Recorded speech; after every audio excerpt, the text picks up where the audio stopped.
চৈব গোদাবরী সরস্বতী নর্মদে সিন্ধু কাবেরী জলাস্মিন সন্নিধিং কুরু।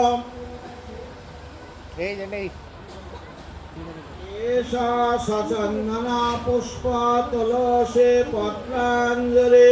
ওম ভগবতে বাসুদেবায় নমঃ।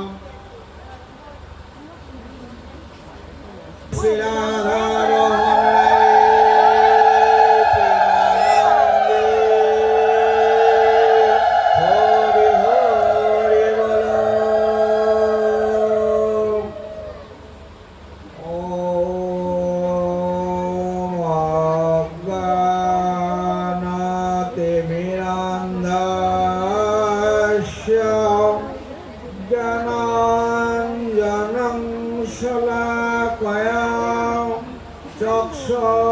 চক্ষুর্নিমীলিतं येन তস্मै শ্রী গুরবে নমঃ।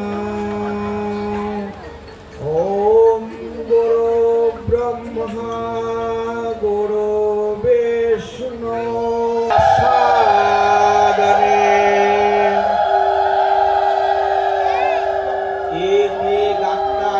জানতে পেরে একদা নৈমিষারণ্যে গত বৈগণ্যে বিস্তৃত পর্ণে সকল জনগণমান্যে রৌমহর্ষনন্দ শ্রীনন্দনন্দন চরণ পরায়ণ। এদিকে সৌনকাদের ঋষিগণ নৈমিষারণ্যে উপস্থিত হইয়া সুতদেব গোস্বামী মহাশয় বক্তা আসন্ন মৃত্যুভাবাপন্ন মহারাজ ধীরাজ পরীক্ষিত ব্রহ্মদণ্ডে দণ্ডিত হইয়া সরস্বী গঙ্গা তীরে পাদবেশন করত সপ্তাহকাল ব্যাপী কৃষ্ণ লীলামৃত শ্রবণ করিবার বাসনা ব্যক্ত করিলেন। মহারাজ ধীরাজ পরীক্ষিত শ্রোতা আর পরমহংস শিরোমণি শ্রীল শ্রী সুখদেব গোস্বামী মহাশয় বক্তা মৌকং করতি বাচালং পঙ্গং লঙ্ঘয়তে গিরিম যৎকৃপাতমহং বন্দে পরমানন্দ মাধবং। নারায়ণং নমস্কৃত্যং নরং চৈব নরোত্তমং দেবীং সরস্বতীং ব্যাসং ততো জয়মুদীরয়েৎ। বলে শ্রী শ্রীমদ্ ভাগবত ভগবান প্রেমানন্দে হরি হরি বল হরি বল।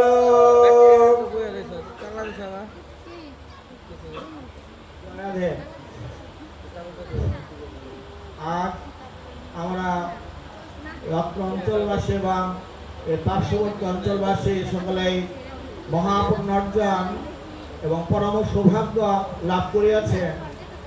এই কারণে যে আজ এখানে শ্রী ব্রজেন্দ্রনন্দন শ্রীনন্দনন্দন পরম প্রেমময় ভগবান শ্রীকৃষ্ণের অমৃতময় ভাগবত লীলা কথা আজ আস্বাদিত হবে। আপনারা যারা এখানে উপস্থিত হইয়াছেন সকলেই বসে হনুমান এই গীতা তত্ত্ব শ্রবণ করেছিলেন আর গীতা হনুমানকে শুনিয়েছিলেন। কলিযুগে এই শব্দ বিলীন হয়ে যাবে। এটা কলিযুগ বড় কপট। কলিযুগের মানুষ হলো অন্নগত দেহ নির্মগত মন। আমরা যত ভজন করে সাধন করে যত কীর্তন শ্রবণ করি না কেন কিন্তু আমাদের মধ্যে প্রেম নাই। যদি ক্ষুধা লাগে, যেমন একজনের স্বামী প্রতিদিন দোকানে যায় বা অফিসে যায়, দুপুরে আহারের জন্য একদিন হঠাৎ তার স্বামীর বড় ক্ষুধা পেয়েছে। ক্ষুধা পাওয়াতে এখন মুড়ি আমাকে দরকার, জল না, একটু মুড়ি দাও, একটু মুড়ি খাই। আমার বড্ড ক্ষুধা পেয়েছে। স্ত্রী হাসি মুখে তার স্বামীকে একটা পাতলে একটু মুড়ি গ্লাস জল দিল। অনেক ক্ষুধার মধ্যে ওই মুড়িটুকু যেন তার ক্ষুধার নিবৃত্তির কারণ হলো। এই যে আমরা এই যে সাধু শব্দ করা, এটা বড় সৌভাগ্যের ফল। এটা এক জন্মের ফল না। তিনি যে দেহ পরিবর্তন করে বৃক্ষ বলে যখন জন্ম হয়, যেদিন তিনি তুলসী বৃক্ষ হয়ে জন্মগ্রহণ করতে পারে সেদিন তার সেই বৃক্ষ জন্ম মোচন হয়। এরপরে তিনি জলজ প্রাণী হয়ে জন্মগ্রহণ করেন। যেদিন সেই লোক সেই প্রাণী শঙ্খ হয়ে জন্মগ্রহণ করে সেদিন তার জলের প্রাণীর থেকে তার মুক্তি লাভ হয়। পাখিগুলো জন্ম হয় যেদিন ময়ূর হয়ে জন্মগ্রহণ করে, তার পুচ্ছ যদি আমার ভগবান গোবিন্দের মাথায় শুভ পায় তাহলে তার পাখিকুল মুক্ত হয়ে যায়। আর পশুকুলে জন্ম হয় যেদিন গোমাতা হয়ে জন্মগ্রহণ করেন, দুধ ঘি দিয়ে যেদিন ভগবানের সেবা লাভ করে সেদিন তার পশু যদি মাপ করে দেন ভগবান, আর তার জন্মগ্রহণ করতে হয় না। মনের সাধনা করে মা মানব জন্ম, বাবা মানব জন্ম পেয়েছে। এই জন্মটা দুর্লভ। স্বল্প দিনের জন্য আমরা এখানে এসেছি, অল্প কয়েকদিন থাকবো। প্রীতির বন্ধন আবদ্ধ হয়েছে। এই জগতে কে কার সন্তান, কে কার স্ত্রী, কে কার স্বামী, এ কোনো জন্মে ছিল না, কোনো জন্ম হবে না। তাই কলিযুগের যেমন কোনো যজ্ঞ লাগে না, কোনো ষড়শ্বর্যপূর্ণ পূজা লাগে না, তপস্যা লাগে না। একবার যদি বাহু তোলে প্রেমানন্দে কৃষ্ণ নাম গ্রহণ করতে পারে তাহলে তার মুক্তি লাভ হয়। রাধে রাধে। এই গ্রন্থগুলো সব বিলীন হয়ে যাবে, নিচের অক্ষর থাকবে না। জীব ভ্রষ্ট পথ অবলম্বন করবে, ধর্মের থেকে জীব মানুষ অন্য পথে চলে যাবে। তাই জীবকে ধর্ম পথে আনার জন্য আমাদের সনাতন ধর্মের 7 জন চিরঞ্জীবী আছেন যারা কোনোদিনই মারা যাবেন না। 6 জন ভগবানের আশীর্বাদ পুষ্প, 1 জন ভগবানের অভিশাপ প্রাপ্তযুক্ত। এই 7 জনের মধ্যে হনুমান একজন। হনুমান কলিযুগে ব্রাহ্মণ বেশ ধারণ করে এই গীতা তত্ত্ব কথা ঘরে ঘরে প্রচার করবে। প্রেম সে বলো রাধে রাধে।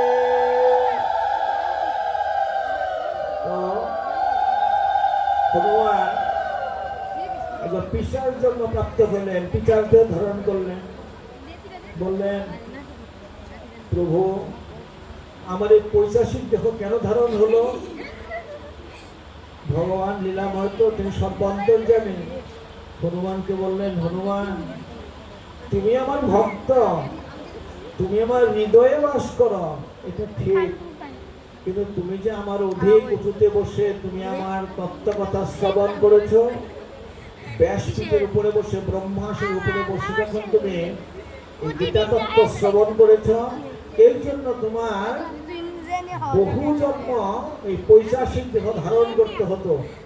কিন্তু তুমি ভক্ত সঙ্গ, সাধু সঙ্গের ফলে তোমার এটা ক্ষণকাল মধ্যে এই পৈশাচিক দেহ মুক্ত হয়ে যাবে। প্রেম সে বলো রাধে রাধে।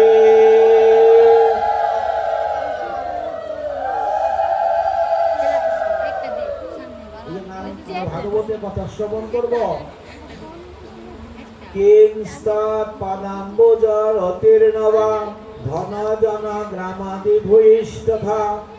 সম্পত্তির মধ্যে জীবের কোন সম্পত্তি গণে, রাধা কৃষ্ণে প্রেম যার সেই বড় ধনী। রাধে রাধে।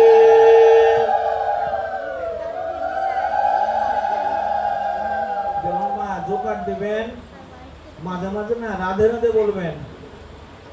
প্রত্যেক নামের একটা মহিমা বা মাহাত্ম্য আছে। রাধা নামের একটা মহিমা আছে। মহিমা জানলে যেমন আমরা হরে কৃষ্ণ বলি, এখানে আমরা যারা পুরুষ আছে আমরা ইচ্ছা অনিচ্ছা স্বীকার করতে পারি না, মনে মনে আমি প্রশ্ন রেখে যাই, উত্তরটা মিলিয়ে নেবেন। যদি কোনো পুরুষের তার স্বামী পুরুষের সামনে তার স্ত্রীর প্রশংসা অন্য লোক করে, সেই পুরুষ গর্ববোধ করে, করে কিনা? আমরা স্বীকার করতে বলি না, করে। এটা আমার ধারণা না, এটা আমার শাস্ত্রীয় কথা, এটা দর্শনের কথা। যদি বলে তার স্ত্রীটা লক্ষ্মী, গুণবতী, রূপবতী, একেবারে মহামায়া ইত্যাদি ইত্যাদি যদি ভালো ভালো গুণ বলে, তাহলে স্বামীটি বড় গর্ববোধ করে। সে বৃদ্ধাও যদি হয় তাও সে গর্ববোধ করে, আমার স্ত্রী আসলেই লক্ষ্মী, তাই না? তাহলে আমরা যদি কৃষ্ণ অপেক্ষা রাধারানীর প্রশংসা করি, তাহলে আমার প্রাণ গোবিন্দ কি হবেন? খুশি হবেন, শ্রীমতী রাধারানী প্রসন্ন হবেন। এখন আমি যে আসছি, এখন কোনো শিষ্য যদি তার স্বামীকে বলে, আমার মা যদি তার বাবাকে বলে, শোনাব গুরুদেব আসছে, গুরুদেবের কিন্তু বাড়িতে অমুকটা দিতে হবে, গুরুদেব আসে না 5 বছর পরে আসছে, গুরুদেব এই জিনিস দিতে হবে। তার স্বামী দিতে না চাইলেও স্ত্রী বলল, তার স্বামী তার কথা রাখবে। কেন জানেন? রাখবে এই কারণে, তাহলে তো ঘরের দরজা বন্ধ হয়ে যাবে। তুমি আমার কথা রাখো না, গুরুদেবের হাতিরা তুমি দাও নাই, এর জন্য তোমার সাথে কোনো কথা নেই, মান অভিমান করবে, গাল ফুলে থাকবে, কলহা করবে। এর জন্য স্ত্রীর কথা স্বামীরা রাখে, কষ্ট হলেও রাখে। কিন্তু স্ত্রীর প্রশংসা যদি খুশি হয়, স্ত্রী যদি একটা আবদার করে, সেটা অন্যায় যদি হয়, সেটা যদি যৌক্তিক হয়, তার সাধ্যের বাইরে, এটা হলো অন্যায় আবদার, তাহলে সে স্বামী তার আবদারটা পূরণ করে। ওরকমই শ্রী রাধানাম নিলে কি হয়? গোবিন্দ প্রসন্ন হয়। এই প্রসন্ন ছোট্ট একটা গল্প বলি। এক গ্রামে এক দম্পতি বাস করেন, স্বামী স্ত্রী, তাদের একটাই মাত্র সন্তান, একটা ছেলে। তো তারা পরম মহৎ, পরম বৈষ্ণব, তারা প্রসাদ ভোজে, যেখানে ভাগবতের কথা আলোচনা হয়, হরি সংকীর্তন হয়, সাধু সঙ্গ হয়, তারা সেখানে যায়, প্রসাদ পায় এবং ওই ছেলের জন্য ছেলেটাকে সাধু সঙ্গ করিয়েছেন। যে বড় হয়েছে, কলির মন্দ হওয়া এর মধ্যে প্রবেশ করেছে, করাতে এখন আর সে সাধু সঙ্গে যায় না, ওই প্রসাদ খায় না। মা বলে, বাবা প্রসাদ খা, তো খেলে কি হয়? তার বিভিন্ন যুক্তি তর্ক ইত্যাদি ইত্যাদি করে আর কি, আজকাল ছেলেরা যেটা করে আর কি। সেরকম তারা কোনো একেবারে ভগবত বিদ্বেষী, সে ভগবানের নামই শুনতে পারে না। আগেকার দিনে গুরুদেবরা বৎসরে একবার শিষ্যের বাড়িতে আসতো, আর গুরুদেব যদি না আসতো, শিষ্য খুব ব্যস্ত হয়ে যেত। গুরুদেব আসতে হবে, একটু সেবা করতে হবে। কলিযুগে গুরুদেব হলো সাক্ষাৎ ভগবান। ভগবানের সেবা করলে যে ফল লাভ হয়, তার অধিক কোন ফল লাভ হয় এক গুরু সেবাতে। সেবার মতো সেবা দিতে হবে। ওই লোক কেন সেবা দিলাম, অনেক দান দক্ষিণা করলাম, তার মধ্যে ভক্তি নাই, সে সেবার কোনো ফল নাই। যদি ভক্তি থাকে তাহলে সাগর নেই, ভগবান সন্তুষ্ট হয়। তো গুরুদেব আসছেন, গুরুদেব প্রণাম বলছে, গুরুদেব একটু দেখে যাবেন, কিন্তু আপনার কাছে আমার একটা আপত্তি। বলে কি? আমার ছেলেটা বড় ভগবত বিদ্বেষী, তার মধ্যে কোনো ভক্তি নেই, সে ভগবানের নাম শ্রবণ করে না, স্মরণ করে না, আর ভগবানের নাম বলতে বললে সে একটু মন্দ কথা বলে। ঠিক আছে, গুরুদেব তার বাড়িতে গেছেন, বলছেন ওই তোর ছেলেটা পাঠিয়ে দিয়ে বলছে, আপনি ডেকেছেন? বলে হ্যাঁ। তুমি কেমন আছো জিজ্ঞেস করে বলে, ওই গুরুদেব তাকে শিষ্যের ছেলেকে বলেছে, বলো রাধে রাধে। বলে রাধে রাধে বললে কি হয়? বলে তুমি বলো রাধে রাধে, আর কিছু বলে না। এক সময় গৃহকর্তা, গৃহ স্ত্রী, ওনারা মারা গেছেন, গুরুদেব লোকান্তরিত হয়েছেন, ছেলে বিয়ে শাদী করে সংসার করছেন। এক সময় ছেলে বৃদ্ধ হয়েছে, বৃদ্ধ হওয়ার পরে তার মৃত্যু আসছে, মৃত্যু হয়ে গেছে। এবার যমের দূতগণ তাকে, পার্শ্বদগণ তাকে বেঁধে বেঁধে নিয়ে জমালয়ে উপস্থিত হয়েছেন। তো ধর্মরাজ যম তাকে দেখে তার চিত্রগুপ্তকে জিজ্ঞাসা করছেন, চিত্রগুপ্ত দেখো তো এই আগন্তকের কর্মফলটা কি কি আছে। খাতা বের করে দেখে, তার মধ্যে কোনো ভালো কাজ নাই, সব মন্দ কাজ। বলে মহারাজ এর তো কোনো ভালো জিনিসই নেই। বলে না, তুমি ভালো করে দেখো, হয়তো বা আছে। কারণ দুটো জিনিস দিয়ে ভগবান এই জগতে আমাদের প্রেরণ করেন, একটা সৎকর্ম, একটা অসৎকর্ম।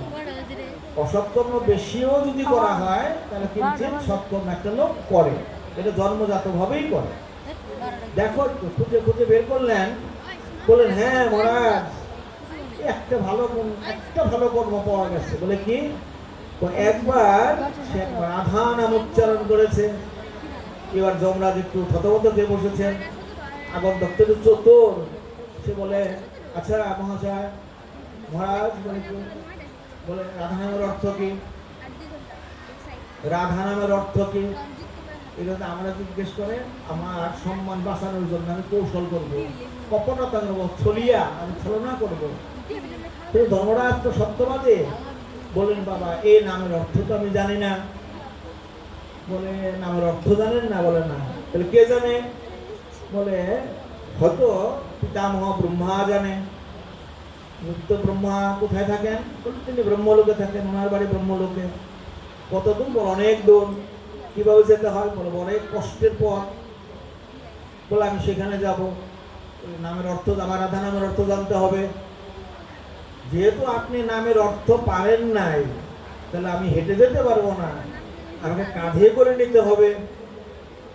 ধর্মরাজ তো বিপদেই পড়েছেন, তিনি তো আর যেহেতু নামের অর্থ জানেন না, তাহলে এখন কাঁধে উঠতেছেন, তো আর না করতে পারেন না। বলে আচ্ছা বাবা তুমি কাঁধে ওঠো।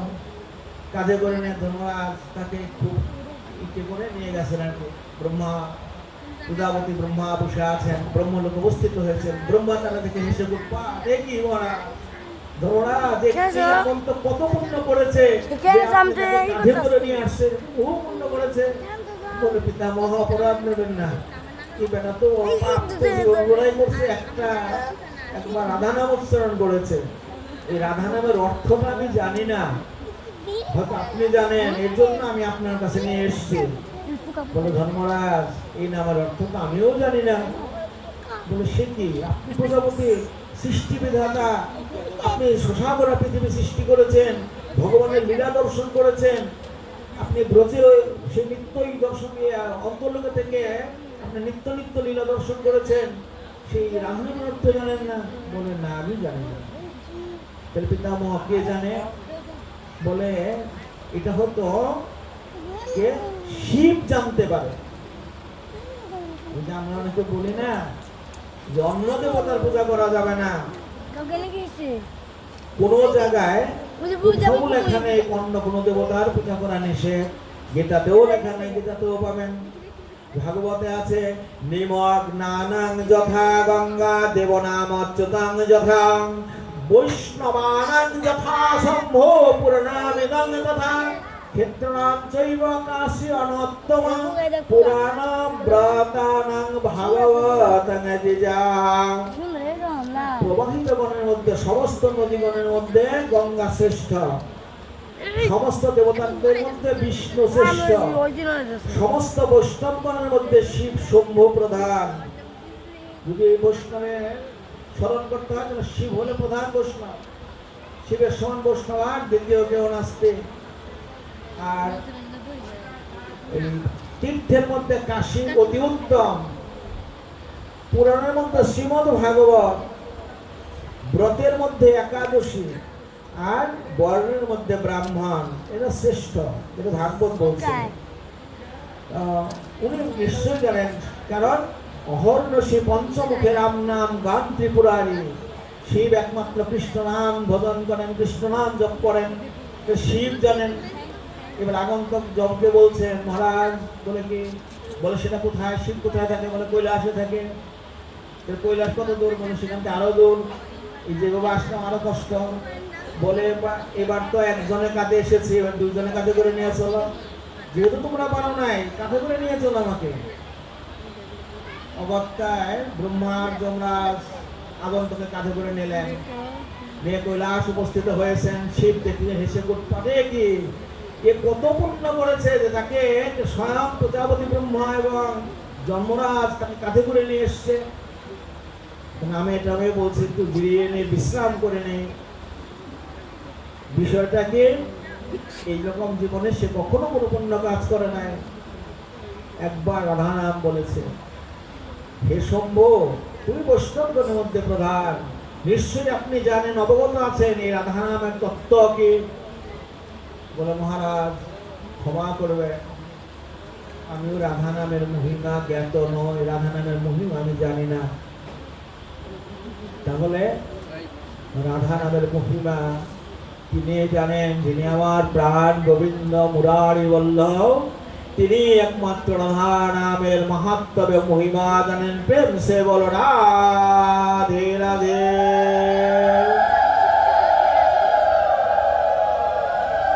তখন আগন্তুক জিজ্ঞাসা করল, আচ্ছা সেই প্রাণ বল্লভ কোথায় থাকেন? বলে তিনি নিত্য গোলকে থাকেন। সেটা কোথায় পেল? সেটা অনেক দূরে। তো এবার তো দুইজনের কাঁধে আসছে, এবার তিনজনের কাঁধে করে নিয়ে চলো আমাকে। তিনজনের কাঁধে করে আগন্তুককে নিয়ে গেলেন নিত্য গোলক বৃন্দাবনে। তারা উপস্থিত হয়েছেন। গোবিন্দ দেখে হেসে উৎপাত হয়েছে নাকি, বলে যে প্রভু আর বলবেন না এই ঘটনা। এখন ওই আগন্তুক তাকে জিজ্ঞাসা করছেন, আচ্ছা মহারাজ এই রাধা নামের মহিমাকে? ভগবান হেসে বললেন, আরে মূর্খ, রাধারানী সাক্ষাৎ রাধারানীর কোলে উপস্থিত হয়ে তুই রাধা নামের মহিমা জানতে চাচ্ছিস? তুই শত শত না কোটি কোটি জন্ম কর্ম ফল ভোগ করতে করতে তুই হয়তো সাধুগুরু বৈষ্ণবের কৃপা হলে এই নিত্য গোলক বৃন্দাবনে অবস্থান করতে পারতি, কিন্তু রাধা নামের মহিমার গুণে তুই যাহা অল্পায়া সেই নিত্য গোলক ধামে অবস্থান করেছিস। প্রেম সে বলো রাধে।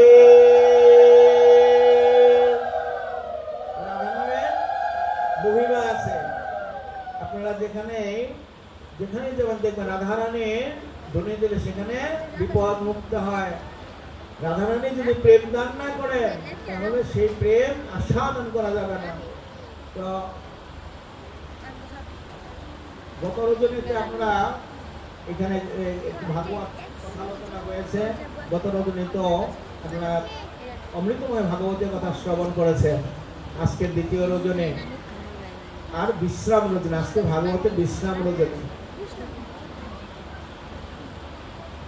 আপনার ভাগবত বিশ্রাম, এরপরে নামের অধিবাস, আবার 2 দিন নাম লীলা ইত্যাদি এখানে তারিখ অনুযায়ী সেই হবে আর কি, আপনার কার্য পরিচালিত হবে। তো প্রতিটা পর্বে যখন আপনারা উপস্থিত থাকবেন, সবাই থেকে আনন্দ আপনারা আস্বাদন করবেন, আনন্দ ভক্তদের দান করবেন। আমরা একটু আপনাদের কথায়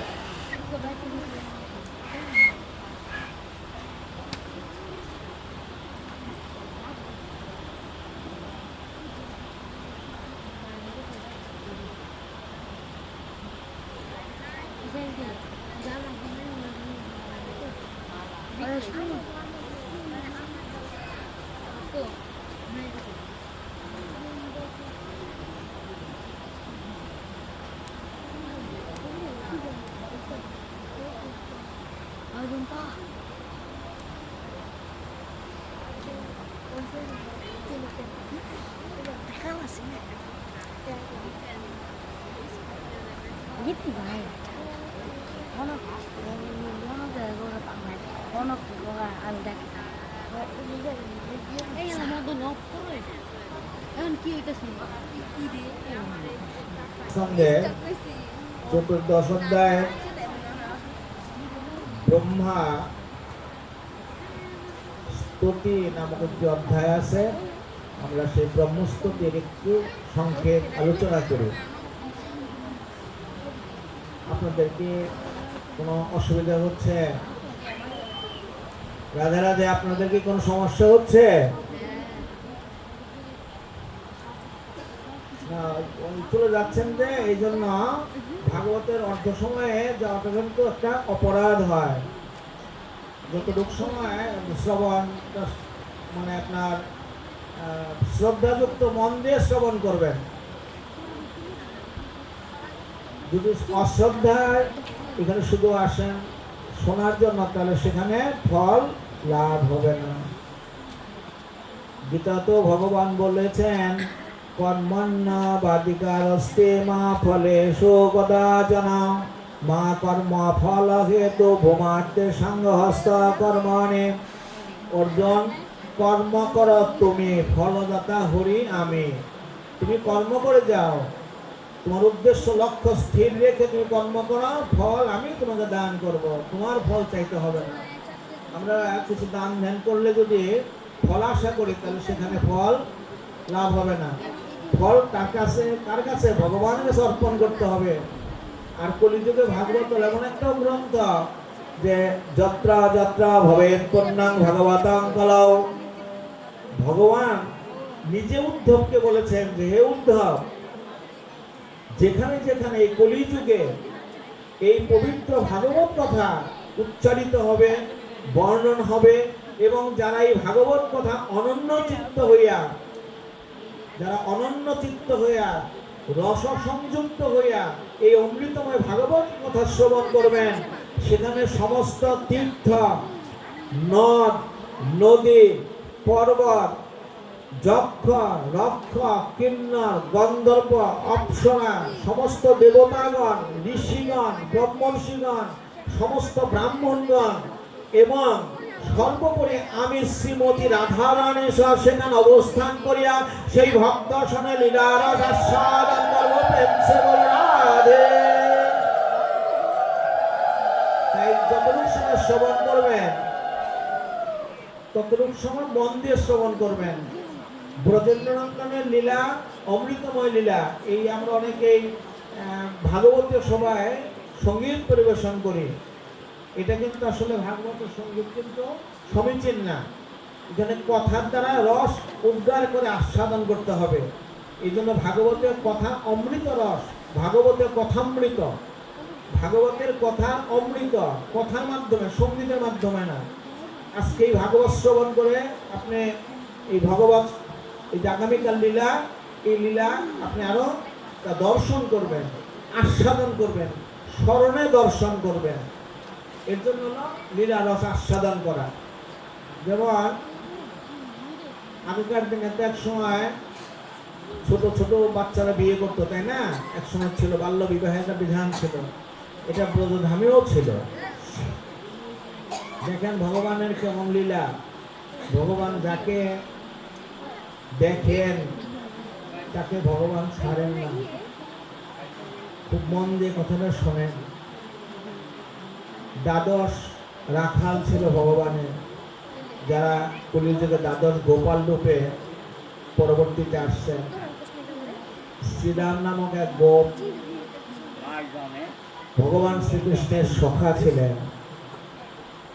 ভগবান একদিন অপরাহ্নকাল নন্দালয়ের পাশে বসেই একাই উনি অবস্থান করছেন, খেলা করছেন একা একা। আজকে আর কোনো ব্রজবালকরা আসে না।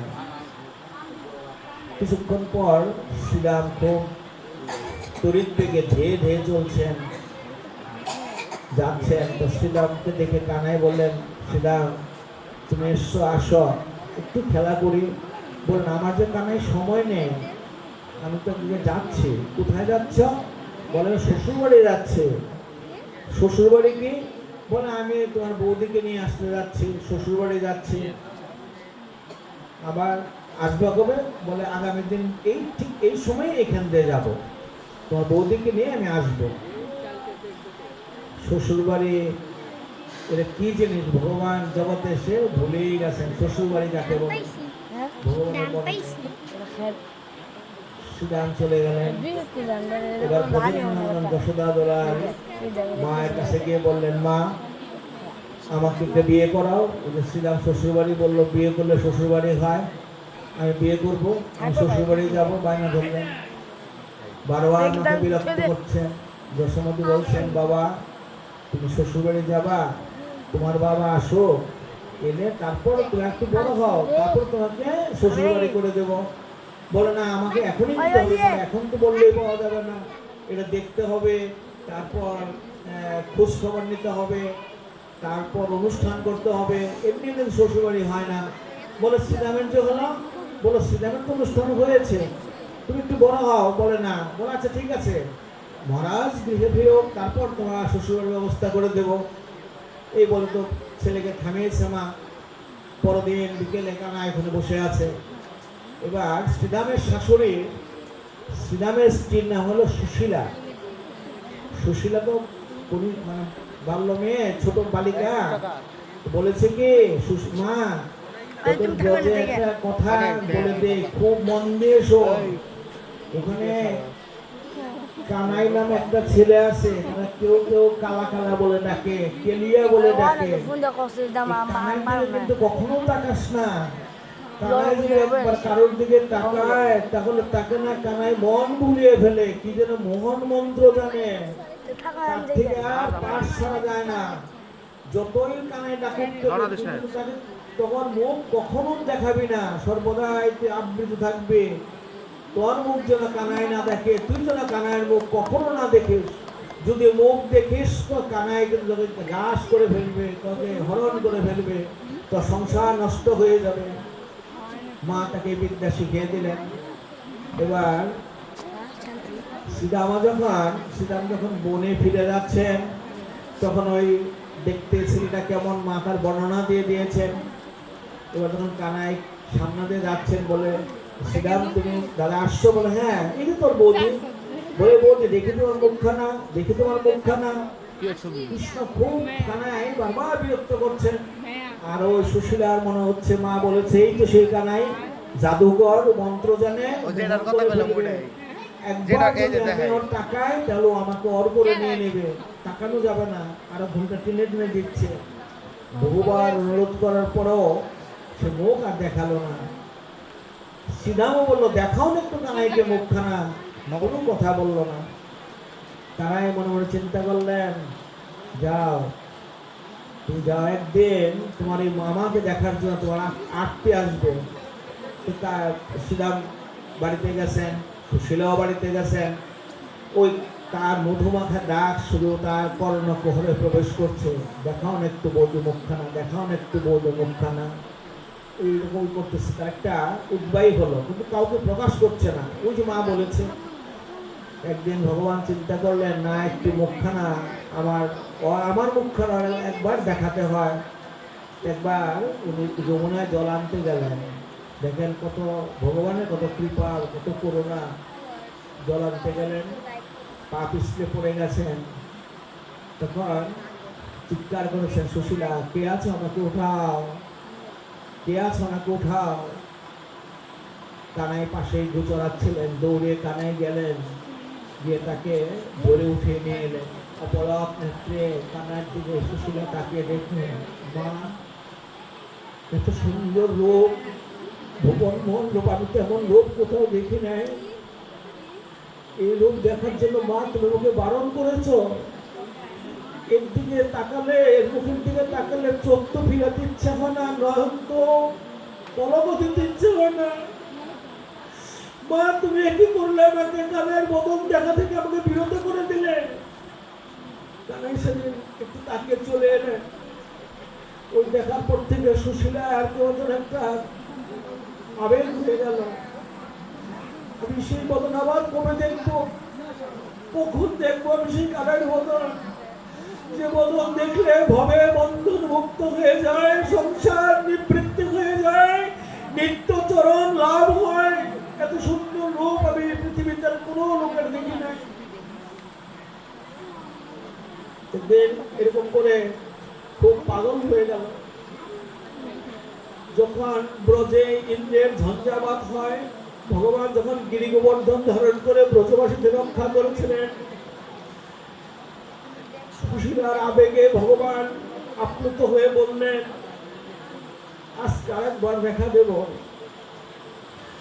আর কোনোদিন তুমি ওর মুখ দেখতে পারবে না। যে মুখ দেখার জন্য আমি একদিন পাগল ছিলাম, পরজন্মে তুমি আমাকে দেখার জন্য পাগল থাকবে।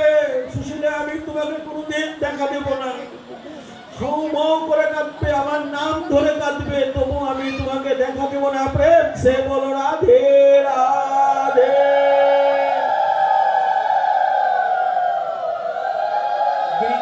ধারণ করলেন। সুশীলা উদ্ভ্রান্তের মতো সেই তার বদন দেখবে, কখন তার বদন দেখবে। সবাই কান্না করতেছে, কানাই আমাকে একটু দেখা দাও, কানাই ওই রূপ যেন আরেকবার দেখতে পাই। আমি কি রূপ দেখেছি, আরেকবার যেন সেই রূপ আমি দেখতে পাই। সেদিন গিরি ধারণ করে এক ঝলক দেখা দিয়েছেন, বললেন সুশীলা, এই জন্মের মতো আবার আজকের এই দেখাটাই তোমার সাথে শেষ দেখা। আর কোনদিন তুমি আমার বদন দর্শন করতে পারবে না। তুমি গিরিধারী গিরিধারী বলে কেঁদে বেড়াবে, তবু আমি তোমাকে দর্শন দেব না। সুশীলা পরজন্মে মীরাবাই হয়ে জন্মগ্রহণ করলেন। সে গিরিধারীর জন্য কত পাগল ছিল, কত গান গেল, সংসার করলো না, কত সেবা করলো গিরিধারীর, তবে একদিন গিরিধারী তারে কৃপা করলো না। মা, ভগবান যাকে একবার ধরে, এই নাম একটা মহাব্যাধি। সাধুর ধুলা যদি অঙ্গে লাগে, এই ব্যাধি কোনদিন ভালো হয় না। এই ব্যাধি উত্তর উত্তর বৃদ্ধি পায়। এই পথে যারা পথিক, তারা এই নাম ছাড়া আর কিছু ভালো লাগবে না। সাধু সঙ্গ সর্বশ্রেষ্ঠ হয়। লবমাত্র সাধু সঙ্গে সর্বপাপ ক্ষয়। প্রেম সে বল রাধে রাধে। ভগবানের মূর্তি যদি কখনো মন্দিরে দেখেন, দেখবেন শ্রীকৃষ্ণের মূর্তি যদি দেখেন, কানার মুখমন্ত্রণা দেখেন, মনে হয় কত জন্মের আপন বান্ধব। মীরা স্বামী সংসার করতে পারে নাই, গিরিধারীর জন্য সে বনে বনে ঘুরেছে, কত গান গেয়েছে। যাকে পেয়েছে তাকে জাপটে ধরেছে, আবার তুমি আমার গিরিধারী। হিয়াই হিয়া মিলিয়েছে, অঙ্গে অঙ্গ মিলিয়েছে, তবু গিরিধারী দর্শন পায় নাই। সাধু সঙ্গে যে উপস্থিত হয়েছে, এখান থেকে যৎকিঞ্চিৎ সাধুগুরু বৈষ্ণবের কৃপা নিয়ে যাবেন, একটু ধুলা নিয়ে যাবেন। এই ধুলায় পার হতে পারবে। তরুণীর কান্ডারি রাবণ যে পাপ করেছিল, যখন রাবণ বধ হয়, ধরাশায়ী হয়, রঘুনাথ লক্ষ্মণকে বলেছিল, লক্ষ্মণ, দশাননের কাছ থেকে তুমি শিখে আসো, যাও একটু পরামর্শ নিয়ে আসো। লক্ষ্মণকে দেখে রাবণ বলেছিল, মৃত্যু যন্ত্রণায় ছটফট করছে, তারপরে রাবণ বলেছেন, লক্ষ্মণ, ওই ফলাহারি বনচারী ক্ষত্রিয় রামকে আমাকে বধ করতে পারত? আমি ব্রাহ্মণ, আমি অত্রিমণির বংশধর, আমি রাজা, আমি শক্তিমান, সামর্থ্যবান, আমি সমর্থবান রাজা। আমাকে যুদ্ধে এই রাম, আমাকে বনচারী রাম কখনোই পরাজিত করতে পারত না। তাহলে মহারাজ, আপনার যে পরাজয় হলো রামের হাতে, বলো যে লক্ষ্মণ, রামের একটা গুণ আছে, আমার সেটা নাই। রামের কি ছিল?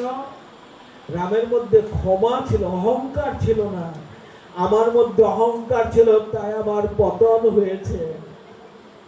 মনের মধ্যে যদি অহংকার থাকে, সে অহংকার থাকলে তার পতন অবশ্যম্ভাবী। যত নাম কীর্তন করেন, যত প্রসাদ বুঝেন, যত কালো তিলক করেন, একেবারে শ্যামকুণ্ডের মাটি সারা অঙ্গে লেপন করেন, যদি চিত্ত শুদ্ধ না হয়, অহংকার শূন্য না হয়, তৃণাদপি শুনেছেন তরুরপি সহিষ্ণুনা অমানিনা মানদেন কীর্তনীয় আসনা হরে। তিনি যদি হীন হতে না পারেন, আর সাধুগুণ বৈষ্ণবের ধুলায় যদি আপনি অঙ্গ লেপন করতে না পারেন, তাহলে আপনার অহংকার নির্মূল হবে না। প্রেম সে বল রাধে রাধে। সাধুর ধুলা যদি পারেন অঙ্গে মাখেন, এই ধুলায় যেন আপনি তরাইতে পারেন। কলিযুগে গৌরহরি এসেছিলেন। গৌরহরি একদিন তার এক ভক্ত, প্রিয় ভক্ত গঙ্গা দাসকে ডেকেছিলেন। আজকে যেটা মায়াপুর, এটার নাম ছিল মিয়াপুর। এখানে এক সময় অনেক অজাতি মানে মুসলিম বা অন্য ধর্মের সম্প্রদায়ের লোকেরা বাস করত। ওখানে এই গঙ্গাদাস নামক এক ব্রাহ্মণ, তারা স্বামী স্ত্রী দুজন বাস করতেন।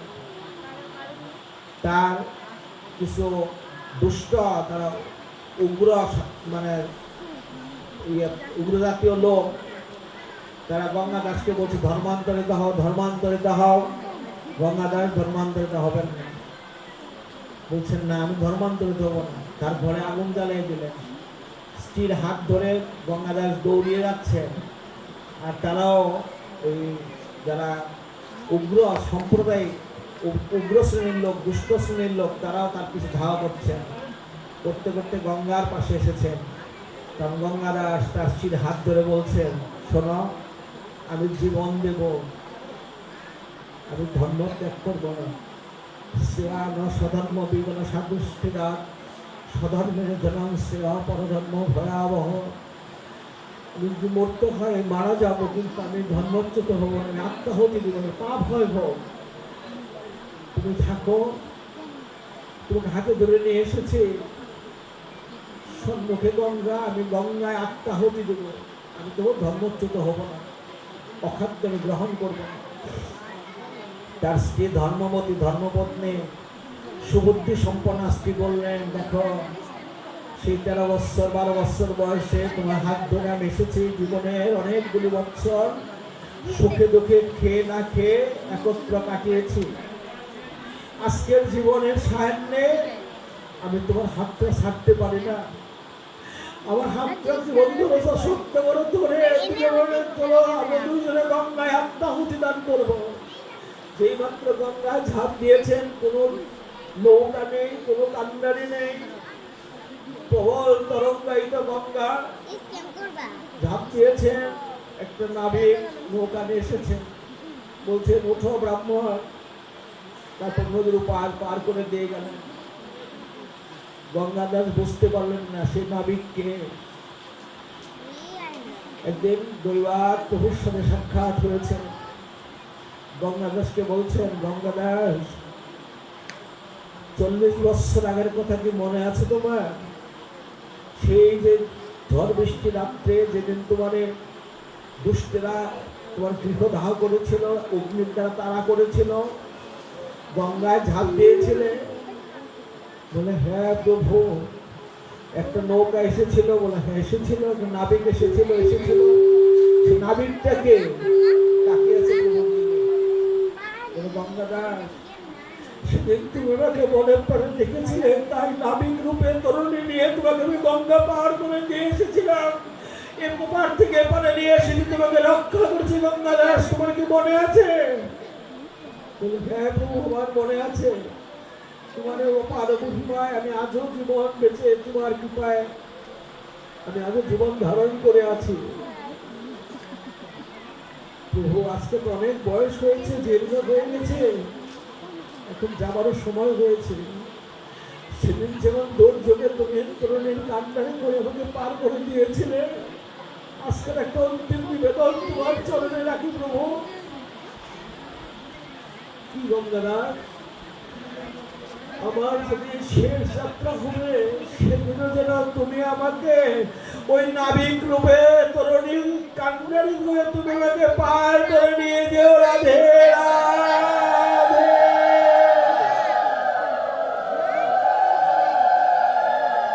ভগবানকে আশ্রয় করে, গুরুকে আশ্রয় করে ভগবান তার কান্ডারি হয়ে ভব নদী পার করে দেন।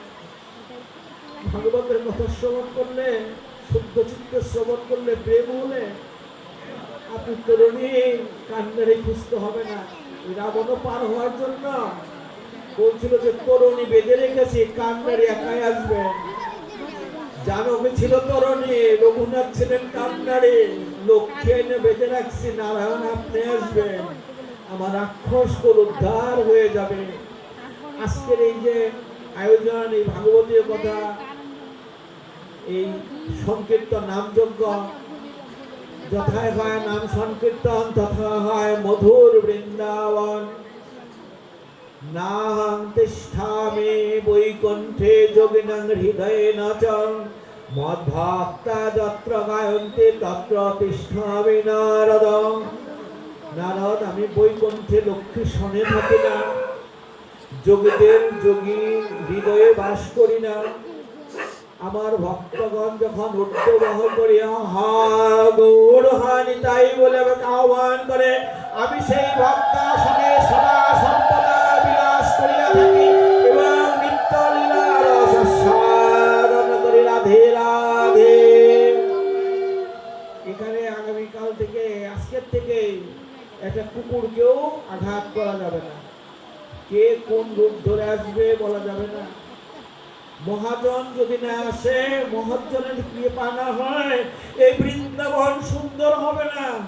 সরস্বত্যপূর্ণ বৃন্দাবন উত্তম পুষ্প প্রস্ফুটিত হবে না।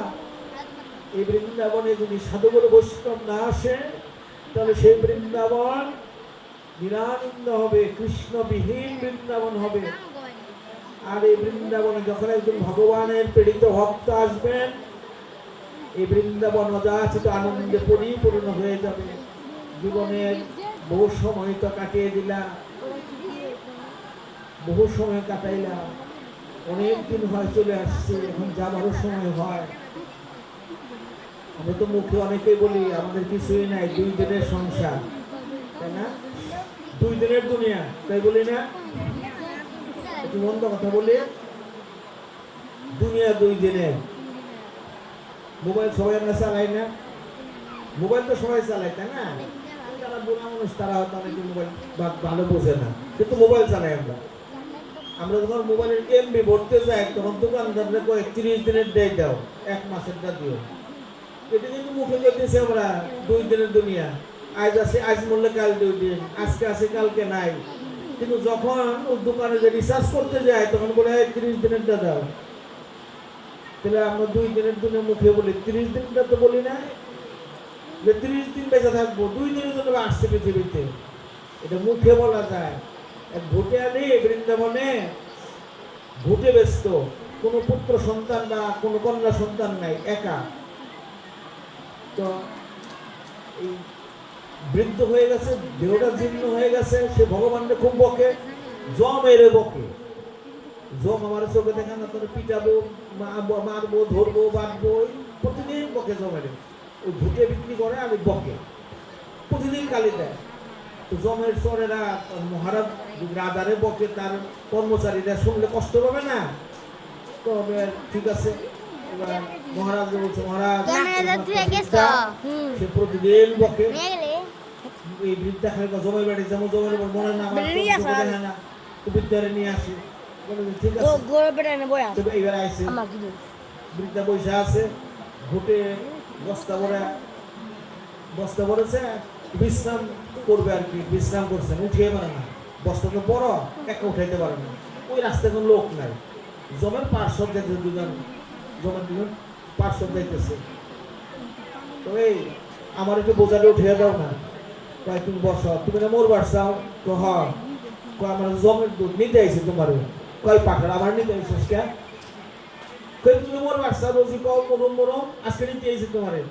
আমার কত কাজ বাকি হয়েছে, আমার ঘুমটা বুঝে দেবো, বৃষ্টি হইলে আমি ঘুমটা সেকে খাইছি। আমি মুখে বলছি অন করে, কি বলছি আমি মরম, আমি তো বলতে চাই নাই। মনের থেকে কিনা, ওটা মুখের থেকে কিনা, ওটা মনের থেকে কিনা, বলার জন্য বলে। মরতে চাই না, আমার আরো কাজ বাকি আছে, আমার সময় হয় নাই। না, তোমার সময় শেষ, তুমি এখন আমার সঙ্গে চল, তোমার নিয়ে দুটো বড় ব্যাপার লাগবে না। তুই আমার খেয়ে দে, পাঠা পুরা খাইতে, তোরা আমার বোঝা উঠে দে, আমি বাড়ি যাবো, আমার কত কাজ বাকি রয়েছে, আমার কাজ বাকি আছে। তুই মরতে চাও? বলে না, মরতে চাই না, ওটা বলার জন্য বলছি। আমরা সকলেই মরতে চাই, কখন? যখন সংসারে আমরা খুব কষ্টে থাকি, আত্মিক কষ্ট হয়, অর্থের কষ্ট, পুত্রের কষ্ট, কন্যার কষ্ট, এই কষ্ট যখন আমরা উপস্থিত হই, তখন বলি আমরা মরণেই ভালো। কিন্তু জমেরা তো তাইসে যদি বলে যে তোমার নিতে এসে আসো, বলে রাখো গো আমাদের জন্য কাজটা বাকি রয়েছে, সাইডে আসে ওই যে ওকে 2 জায়গা মাপে দিয়ে পাই কিনা ওই 2 জায়গা বাইরে দিয়ে আসে, তারপরে মারা যাবো। মরতে চাই না আমরা কেউ। আমাদের যেতে হবে, যা সৃষ্টি হয়েছে তা ধ্বংস হবে। যতটুক সময় এই যে আপনারা এখানে আসছেন, এই যে প্রসাদ পাবেন, সবাই তো বলে প্রসাদই পাবেন, সেই ভক্তিটা এখন আর নাই। এটা পূর্বকালে ছিল। যারা আজ থেকে 50 বছর আগে মহোৎসব দেখেছেন, করেছেন, মহোৎসবের নেতৃত্ব দিয়েছেন এই গ্রামবাসীরা, কেউ মাতাব্বর ছিলেন, তিনি একজন কর্তা ছিলেন, অভিভাবক ছিলেন। তিনি গলায় কাপড় নিয়ে ওই গৃহকর্তারা বলছে, তুমি দণ্ডবত প্রণাম করো, ধনী দাও, জোরহাত করে বলো সাগন্য সেবা করো, জোরহাত করে বলো বিনয়, গলায় কাপড় নিয়ে বলো, গামছা নিয়ে বলো। এখন সেটা কমে গেছে। আর ভক্তের উচ্ছিষ্ট প্রসাদ কিন্তু কেউ গ্রহণ করে না। তাদের মধ্যে ব্যাধির বিচার হয়েছে আমাদের মধ্যে। এক সময় যারা প্রাজ্ঞলোক ছিল, গুণীজন ছিল, তারা কিন্তু ওই থালাগুলো পরিষ্কার করে একত্র করে একটু প্রসাদটা মুখে দিত, বৈষ্ণবের প্রসাদ দেন। বিশ্বাসে মিলায় বস্তু, তর্কে বহুদূর। বিশ্বাস করে যদি আপনি প্রসাদ খান, আপনার মহাব্যাধি নাশ হবে। আমি নাম না বলার কারণে একজন লোকের কথা বলে, একজন লোকের ক্যান্সার হয়েছে, একটাই মাত্র ছেলে, বিয়ে করছে, এই 15-16 মাস হয়েছে বিবাহিত জীবন, কিছু না, 15 মাসে যে বিয়ে করছে, 1.5 বছর হয় না। হঠাৎ তার ক্যান্সার করে এখান থেকে ধরা পড়লো, দৌড়ে ইন্ডিয়ায় গেল। ইন্ডিয়া যাওয়ার পরে ইন্ডিয়াও তারা ক্যান্সার বললো, তোমার ক্যান্সার হয়েছে এবং তোমার আয়ু 3 মাস, ইন্ডিয়াতে বলে দিচ্ছে, নিয়ে যান বাড়িতে, যা যা খেবার সে খাওয়ান না। তো শিষ্যগণ আইসে গুরুদেবের কাছে, আমি বললাম তুমি বাঁচবি, তুমি মরবে না রে, তোর তো ভোগ আছে। বলে গুরুদেব তাই 3 মাস দিচ্ছে। খুব কান্নাকাটি করলো, তার কিছু আকাঙ্ক্ষা আছে তা বললো। ওর বোড়ার দিকে তাকে আমার খুব মায়া লাগলো। ওদের তাকানোর পর আমার খুব মমতা বলতে মনে হয় আমার কত কালের আপন যেন একজন। বললাম মা তুই অকালে ইন্দিতে হয়ে যাবি, সুন্দরটা মুছে যাবে না? মা তো সুন্দরটা মুছবে না। চিন্তা ভাবনা করে বললাম তোদের গ্রামে কোনো মহোৎসব হবে না? বলে অমুক কাকার বাড়িতে তো মহোৎসব আছে, অমুকদের। বললাম তোরা দুজনে যাবি, যে ভক্তদের সেবা দিবে না? বলে হ্যাঁ। এই সেবা তুই লজ্জা করিস না, সমস্ত এই পাত্র তুই কাইতে একত্র করবি। সবার শেষ যে মানে খাওয়া দাওয়া শেষ হয়ে যাবে, প্রসাদের একখানা রাখবি, যা যা উচ্ছিষ্ট থাকবে একখানা জড়ো করবি। জড়ো করে সবার শেষে ওখান থেকে কিঞ্চিত প্রসাদ তোর স্বামীর মুখে দিস, তুইও পায়ে আসিস, তোর মহাবেদে মুক্ত হবে। এটা আমার আদেশ, আমি বলে দিলাম তুই যা, এটার কাউকে বলিস না। তো তাই গেল। 1.5 বছরের মেয়ে বিবাহিত বউ কাছতে গেছে, সবাই নাও করছে, বলছে না না আমি এটা করে দেই, আমার পড়া লাগবে, গুরুদেব বলছে, করছে। সে প্রসাদ সত্যি ভক্তি তো স্বামীরে খাওয়াইছে, খুব কান্নাকাটি করছে, বৈষ্ণবের কাছে, সাধুর কাছে, সাধুগণ আশীর্বাদ করে আমার জিনিস বজায় থাকে, আমার স্বামী যেন অক্ষয় হয়ে থাকে। খুব কান্নাকাটি করছে মেয়েটা, কান্নাকাটি করে খুব শ্রদ্ধা নিয়ে তার স্বামী এসে একবেলা 2-4টা প্রসাদ মুখে দিচ্ছে, এখান থেকে জল খাওয়াইছে। রাত্রে তার স্বামী স্বপ্নাদেশ পাইল, কি জন্য সে বলে গেল কি তুই বাইসে গেলি, তোমার মৃত্যু হলো না রে, যা তোর আর রোগ নাই। সে আজও বেঁচে আছে, তার সংসার হচ্ছে। এটা হলো বৈষ্ণব প্রসাদের গুণ। প্রসাদ শ্রদ্ধার সাথে কেউ গ্রহণ করতে পারেন, তার মহা পাপ মুক্তি হয়ে যায়, মহা ব্যাধিও নাশ হয়ে যায়। বৈষ্ণব হল অযাচিত কৃপার আধার, যার কোন মান নাই, অভিমান শূন্য। বৈষ্ণব হল নিতাই। আর বৈষ্ণব ছিলেন আমার নরোত্তম ভগবান। যিনি না খেয়েও জীবন দিন কাটিয়েছেন, তবু তিনি ভিক্ষাবৃত্তি করে জীবন ধারণ করেন না, গরুর আদেশ ছিল না। ওনারা ছিলেন বৈষ্ণব, উনি ছিলেন বৈষ্ণব। যদি বৈষ্ণব জ্ঞানে আপনি সেই প্রসাদ গ্রহণ করতে পারেন, তার নৈষ্ঠিকতার সাথে গুরুর আদেশ নিয়ে, তাহলে আপনার মহাব্যাধিও মুক্ত হয়ে যাবে। টাকা পয়সা, ধন দৌলত, শক্তি সামর্থ্য থাকে কয়েকদিনের জন্য, কিন্তু কখনো যে সম্মানীয় জন, তাকে সম্মান করতে হবে। এটা আমরা কিছু ইউটিউবের কথা শুনে এখানে একটা কথা বলে, শব্দের সেই গুরুদেব নেই, একটা শ্লোক বললে উদ্ভট শ্লোক বললে আমার একটু খারাপ বলবেন, তারপরে শ্লোকটা বলে শোনেন, শব্দের অর্থ কত সুন্দর, শুনতে কেমন শোনা যায়। পর নারী দর্শনে আনন্দম, স্পর্শনে পুণ্যম, আলিঙ্গনে পাপক্ষম, চুম্বনে মোক্ষদায়কম। অর্থ সকলেই বুঝতে পেরেছেন? সকলেই বুঝতে পেরেছেন? পর নারী দর্শন আনন্দ হয়, পরের বউ দেখতে সুন্দর। এইটা যদি একটা শ্লোক হয়, উদ্ভট শ্লোক, এটা উদ্ভট শ্লোক, এটা চুম্বন করলে মুখ্য প্রাপ্তি হয়, এটা কেমন? এটা শাস্ত্রের বিরোধ কথা। পরদারে সমাতৃবৎ, পরের স্ত্রীকে মায়ের মতো দেখতে হবে।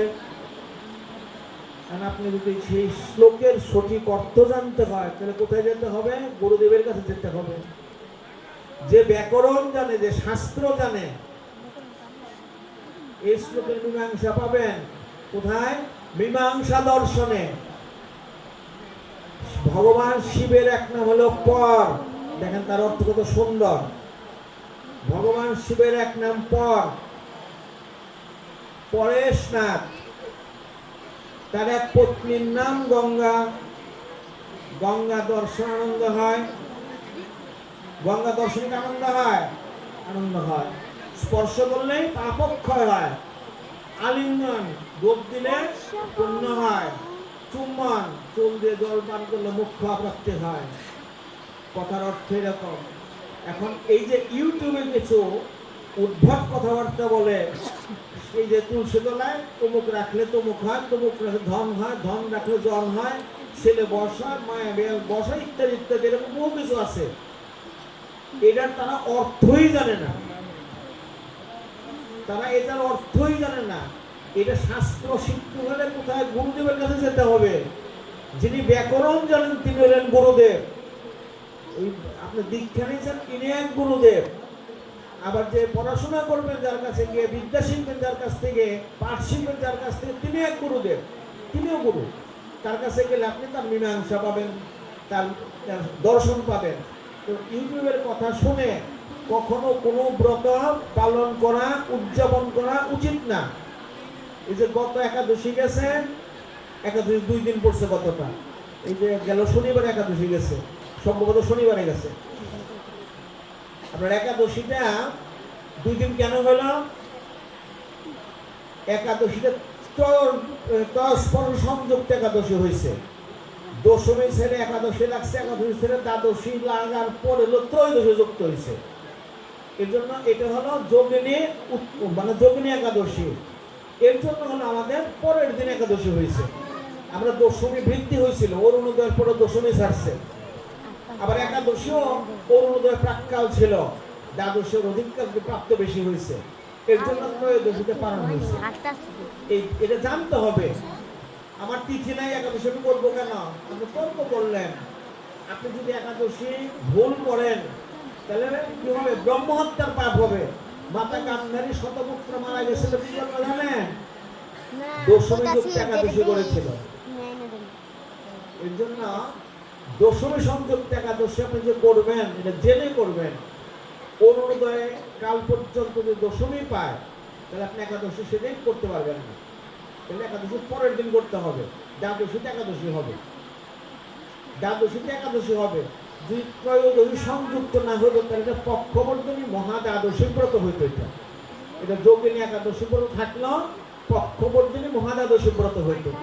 এই তত্ত্ব জানতে হলে আপনার একজন জ্ঞানীর কাছে যেতে হবে, যিনি এই তত্ত্ব জানেন। আপনি মোবাইল দেখেই আপনি অমুক মতো একাদশী করবেন না, ব্রত করবেন, তা করবেন না। যেটা বলে আপনি আপনার গুরুদেবকে জিজ্ঞাসা করবেন। আপনার গুরুদেব আপনার সঙ্গে আগেকার দিনে তো একটা কিছু হলে ব্রাহ্মণ বাড়ি যাইতেন, ঠাকুর মশাই এই কি করবো। এখন আর ব্রাহ্মণ বাড়ি যাওয়া ভূগোলে সাজ দেয়, সাথে জিজ্ঞাসা করে। যখন মীমাংসা করতে পারে না তখন তার ঠাকুরের শরণাগত কর্তা কি করিয়া নিদানের বিধান কর্তারা দেয় না।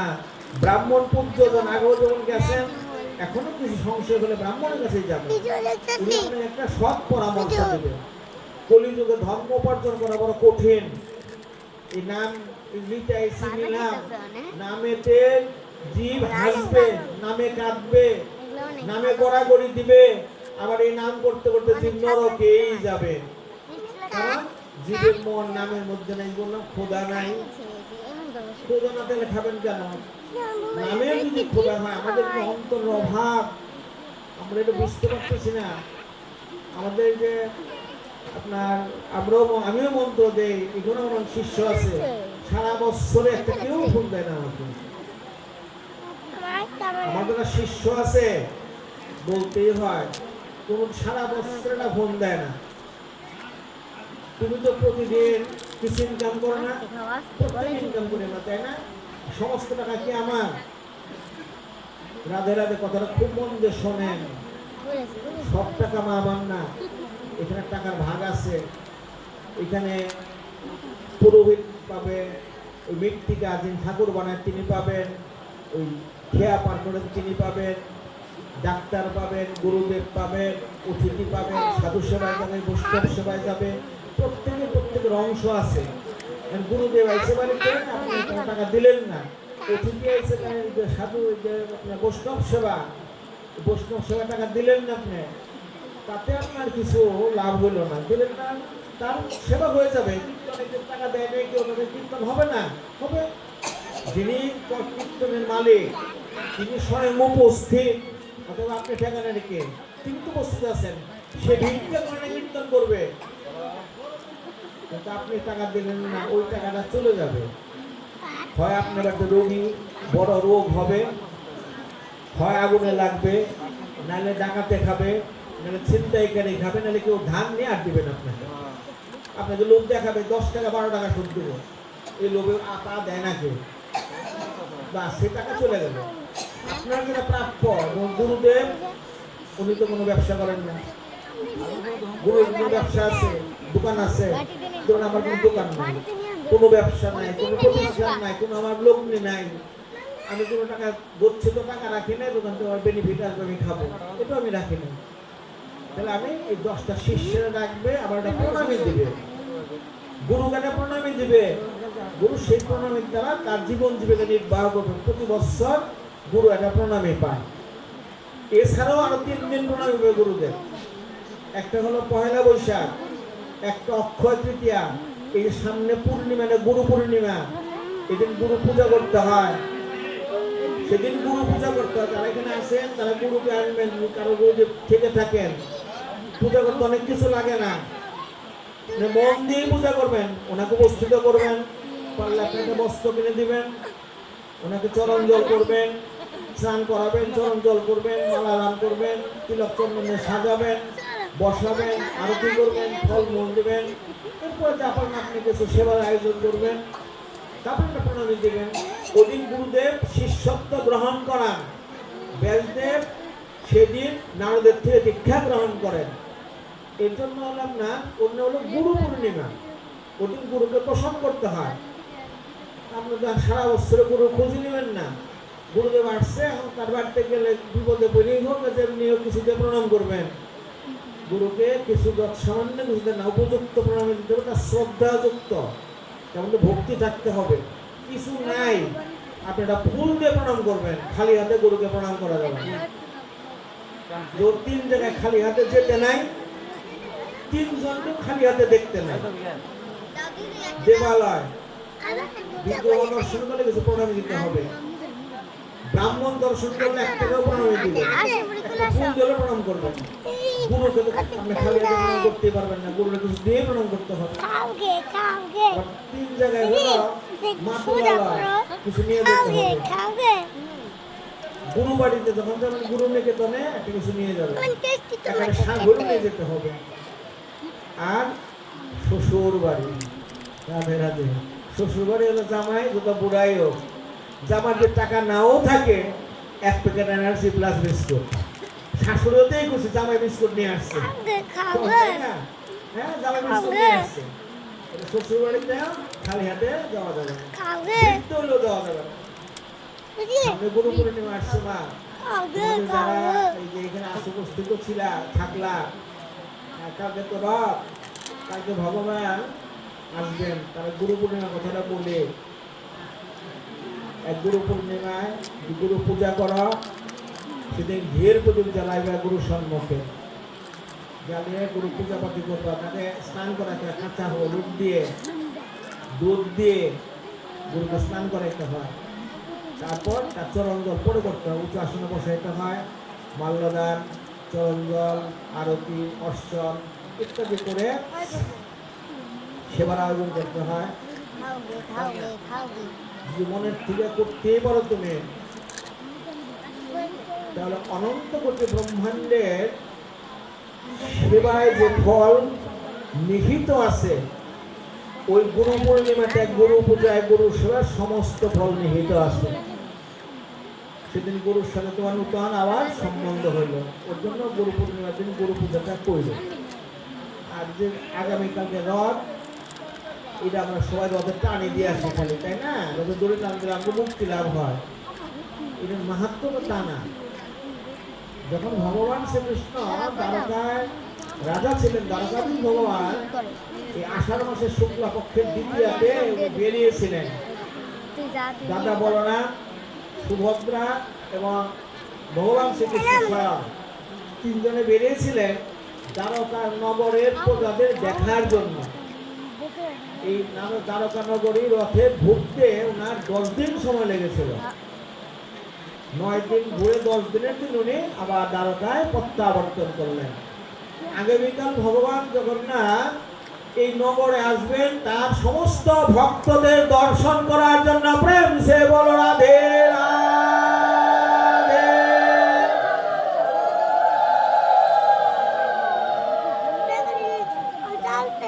আগামীকাল দর্শন করতে আসবেন। 9 দিন এই আমাদের সবাই দেখবেন, উনি 10 দিনের দিন ওনার ধামে ফিরে যাবেন। কালকে যারা রথ দেখবেন, কেউ আছেন টান দিয়ে রথ দেখবেন, যায় দেখবেন, কেউ আছে স্মরণে রথ দেখবেন। যিনি একনিষ্ঠ মনে স্মরণে রথ দর্শন করতে পারবেন, তার দর্শনটা উত্তম হবে, তার দর্শনটা উত্তম হবে। আপনাদের তো খেলা আছে আবার না? খেলা আছে না? ফুটবলের খেলা কি আছে? হ্যাঁ, তাহলে ফুটবলটা দেখবেন।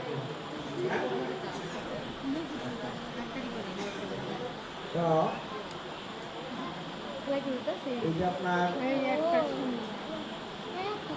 এই কীর্তন অনেকে বলে আপনি এখানে কীর্তন করে অধিবাসে কেন ভাগবত পাঠ করাইতে হয়, জিজ্ঞাসা করলে কি উত্তর আপনি শিখে যাবেন, কথাগুলি হয়ে যাবেন না। 5 মিনিট আগে সেফটি পিন রাখলে মহিলারা মন রাখা পারে না, খুঁজে উল্টা পাল্টা খুঁজে কই জানি রাখছে আর খুঁজে পায় না। 5 বছর আগে না স্বামী কোন দিন কইছে যে তোমার আমি বন্ধ কথাই করছে, তোমার বিয়ে করে জাহান্নামে ভুল করছে, একটা কুচ্ছিত বিয়ে করছে, কবুকের গোটা যে সুন্দর 5 বছর আগে করছে। স্বামীর না 5 বছর পরে 25 বছর পরে মহিলা ফেরত দিয়ে দিবে, এটা মনে থাকে। 5 মিনিট আগে সেফটি পিনটা ছিল মনে থাকবে না। এটা আমার এই কথাটা মনে রেখে যায়, উঠে যায় না কেন, সময় মনে রেখে যায়। এই যে এই নাম যজ্ঞে কেন গীতা পাঠ না, অধিবাসে ভাগবত পাঠ করাইতে হবে। কেন করাইতে হবে? যেদিন এই আগে তো নামের কোনো প্রহর ছিল না। কথাটা শোনেন, এটা ভাগবতীয় কথা, আমি ভাগবতের বাইরে কোনো কথা বলছি না। যদি বসতে বলা জিজ্ঞেস করেন আমি বলে দেব। নামের কোনো প্রহর ছিল না। প্রভু আমার ভোরবেলা উঠে কীর্তনে বেরোতেন, তার পার্শ্বতে বের হতেন। অদ্বৈত প্রভু, নিত্যানন্দ প্রভু, গোবিন্দ ঘোষ, বাস ঘোষ ইত্যাদি রাখলেন। বসে অদ্বৈত প্রভুকে মুখপাত্র করে বললেন, প্রভু আচার্যদেব, এই যে আমরা নাম করি, এই নামের তো কোনো মালা নাই, এই নামের তো কোনো প্রহর নাই, সীমা নেই, নামের তো স্থিতি নাই, যেমনি পারা নাম নিতেছে। তাহলে এই নামের একটা বিধি করা দরকার। বিধিটা নাই, এবং বিধিবদ্ধ হওয়া দরকার। যেমন পূজার একটা বিধি আছে, বিধি আছে না? সমাজের একটা বিধি আছে না? এরকম নামের একটা বিধি হওয়া দরকার, কিন্তু বিধি নাই। বলতে কি করা যায়? বলে একটা বিধি করেন। বলে যে প্রভু আসুন, প্রভুর কাছে বলবো এটা। গোল সুন্দর আসলেন, পরে প্রভুকে বললেন, প্রভু এরকম আমাদের একটা আর্জি, এই নামের তো কোনো বিধি নাই, নামের বিধি করা দরকার। বললো যে হ্যাঁ ঠিক আছে, আমি তো ভেবে নেই। ভেবে চিনতে বললেন, আচার্যদেব, নিত্যানন্দ, আমার একটা আবদার আছে তোমাদের কাছে, নামের বিধি করো। কিভাবে বিধি করবা? এরকম আমরা দিনটাকে দিন রাত থেকে 8 প্রহরে ভাগ করব, আমরা প্রহরে যুক্ত করবো এটাকে, এই বিধিতে করবো আমরা। উনি বললেন, বলে তাহলে আমার একটা আবদার আছে। বলে কি? যে এই নামের অধিবাস করতে হবে, তৎপশ্চাৎ এই পূর্বলীলা স্মরণ করতে হবে। পূর্বলীলা, সত্যচেতা, তারপর 3 যুগের লীলা বলে আলোচনা স্মরণ করতে হবে। বলল ঠিক আছে। নবদ্বীপে, শান্তিপুর ইত্যাদি সমস্ত জায়গায় প্রচার করা হলো। নিমাই করেন ব্যাকরণের পণ্ডিত, তার সম্মুখে লীলা স্মরণ করবে কে, এমন সাধ্য কারণ নেই। কেউ সাহস পেল না। সকল বড় বড় পণ্ডিত সব পিছিয়ে গেলেন। মুড়াগাছার সূর্যকান্ত নামক এক পণ্ডিত ব্যক্তি ছিলেন। তিনি বললেন যে হ্যাঁ, আমি পূর্বলীলা স্মরণ করতে পারবো। তখন এরকম ব্যাসপীঠের আয়োজন করলেন। আমার প্রভু নিচে বসে আছেন, সূর্যকান্ত পণ্ডিত পূর্বলীলা স্মরণ করছেন। নামল দিবস হলো। লীলা যখন বিশ্রাম দিলেন, প্রভু দাঁড়িয়ে উঠে বললেন, প্রভু তো 7 ফুট লম্বা ছিলেন, অনেক আজান উলম্বিত, অনেক লম্বা ছিলেন। 2 হাত করে প্রভু বললেন, শোনো ভক্তগণ, এই যে পণ্ডিত, তুমিও শোনো। এই নামযজ্ঞের অধিবাসের পূর্বে এই ব্যাসপীঠে বসে যিনি আমার এই পূর্ব লীলা স্মরণ করবেন, এক বাঞ্ছা আমি তার পূর্ণ করবো অনন্তকাল। এই কথা দিয়ে গেলাম, যতকাল পৃথিবী থাকবে ততকাল তার এক বাঞ্ছা পূর্ণ করব। আর যারা এই আসনে বসে এই ভাগবতের কথা শ্রবণ করবে, তাদের এক বাঞ্ছা আমি পূর্ণ করে দেব। এই কথা দিয়ে গেলাম। রাধে রাধে। আমি এক বাঞ্ছা পূর্ণ করবো। তোমার যদি চাওয়ার থেকে পণ্ডিত, তুমি এখানে বসে চাও, তোমার বাঞ্ছা মনোবাঞ্ছা পূর্ণ করে দেব। আর ভক্তদের মনোবাঞ্ছা পূর্ণ করব। এক বাঞ্ছা, এর অধিক না। সূর্যকান্ত পণ্ডিতের আকাঙ্ক্ষা ছিল নিত্যানন্দ প্রভুর কাছে তার 2 কন্যা দান করার জন্য। জাহ্নবী আর বল্লভা দেবী 2 কন্যা ছিল নিত্যানন্দের স্ত্রীর নাম। সূর্যকান্ত পণ্ডিতের মেয়েই ছিল। অন্তর্যামী ভগবান তা মঞ্জুর করে দিলেন। নিত্যানন্দ প্রভু যেভাবেই হোক 2 কন্যা বিয়ে করলেন। নামের অধিবাস হলো। অধিবাসের পরে এখন অদ্বৈত প্রভু স্ত্রীকে, সীতা ঠাকুরানীকে বললেন, বহু সুন্দর প্রভাতে স্নান আদি করে শুদ্ধ অবস্থা পরে বললেন, মা আমার একটা প্রসাদ দাও, ধামা দাও। কেন? আমি বৈষ্ণব সেবার জন্য ভিক্ষায় বের হব। এটা ভিক্ষার কাজ। দাপর যুগে যখন ভগবান গরু চড়াতেন, যোগমায়া তার লীলা সাজিয়ে রেখেছেন। ভগবান লীলার নায়ক মাত্র তিনি সম্পন্ন করেছেন, সমস্ত যোগমায়া করেছেন। তাই বলা আছে, মৌ বিষয় গোপীগণ রূপবতী হবেন, যোগমায়া করিবেন আপন প্রভাবে বিষয়ে গোপী অনুপতি ভাবেন। আমাকে যাই ভাবেন না কেন, যোগমায়া যা করাবেন আমি তাই মাত্র করবো। যোগমায়া যখন ওই দিন গোচরণ করতে যাচ্ছেন, তখন যোগমায়া দেবী ভগবানকে বলেছিলেন, কানাই আমার একটা আবেদন হতো আমার কাছে, কি যে মুখ দিয়ে তুমি দশরথীকে মা ডাকো, ওই মুখখান দিয়ে একবার আমাদের মা ডাকো। কানাই খুব রেগে গেল, না ব্রজে একমাত্র যশোদা আমার মা, আমি আর কাউকে মা ডাকবো না, যশোমতী আমার মা, আর কাউকে মা ডাকবো না। পুরোপুর অনুরোধ করলেন, কানাই মন বলে নাই। তখন যুগমা অভিসম্পাদ করলেন, শোনো কানাই, আমি তোমাকে অভিসম্পাদ করছি, আগামী জন্মে বা যোগে তুমি ঝোলাধারী হবে। ভগবান অভিশাপ করলে ভগবান অভিশাপ লাগে না। কানাই জোর হাত করে বললেন, মা আপনার আশীর্বাদ আমার শিরোধার্য। এই জন্য সেটা ঠাকুরের নিল যোগমায়া দেবী। যেদিন প্রসার ধামাটা চাইলেন, ধামাটা দিলেন, উত্তরে গলায় নিয়ে পাড়ায় বেরিয়েলেন। বেরিয়ে বললেন, মা আমাকে ভিক্ষা দাও, ভক্তের সেবা হবে, ভগবান বৈষ্ণবের সেবা হবে, কিঞ্চিৎ কন্দল ভিক্ষা দাও।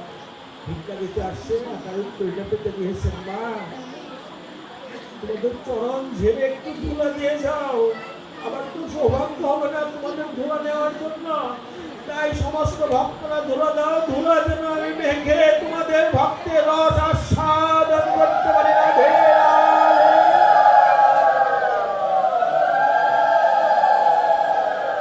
প্রভু মধ্যাহ্নকালে ভেবে লাল হয়ে প্রসাদ মাথায় নিয়ে এসেছে। ঠাকুরের দেখে কারণ এই নামে আর বছরের অঞ্চলে বিখ্যাত গৌরী মুসুদের বলছেন, প্রভু যাকে জানলাম জোলাধারী এত কষ্ট, আমি তোমাকে সেই অভিসম্পাদ করতাম না যে তুমি জোলাধারী হও। বললেন, মা নিজে আচরিয়ে ধর্ম জীবকে শিখাও, আমি হরি নামের জন্য ভিক্ষা না করি, এই জগতের তো কেউ হরি নামে ভিক্ষা করবে না, আর কেউ ভিক্ষা দিবে না। রাধে রাধে।